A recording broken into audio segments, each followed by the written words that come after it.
প্রতিটা পাতায় থাকছে হাই ভেরিগেশন। এটা ম্যাচিউর একটি গাছ। 7 ইঞ্চি হোয়াইট ডেকো টবে সেট করা আছে।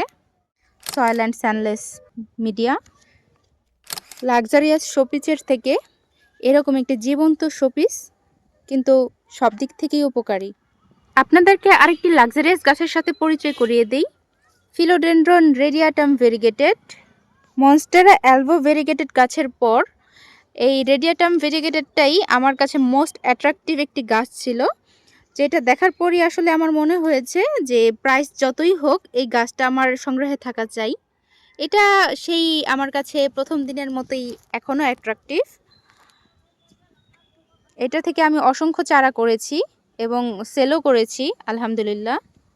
এটাতেও দেখতে পাবেন খুবই দারুণ ভেরিগেশন আছে প্রতিটা পাতায়। কিছু কিছু গাছ আসলে এতটাই অ্যাট্রাকটিভ দেখতে লাগে যে সেল করতে ইচ্ছা হয় না, তবুও ক্লায়েন্টের কথা চিন্তা করে তো সেল পোস্টে রাখতেই হয়। যারা এক্সপেন্সিভ অর্নামেন্টাল আর রেয়ার কালেক্টর আছেন তারাই জানবেন এর প্রাইস কত। ইন্টেরিয়র ডেকোর বা হোম ডেকোর, লাক্সারিয়াস শোপিসের থেকে এরকম একটি জীবন্ত শোপিস কিন্তু সব দিক থেকেই উপকারী। এটা হচ্ছে আমার ওপিনিয়ন। একদম ওয়েল রুটেড একটি গাছ।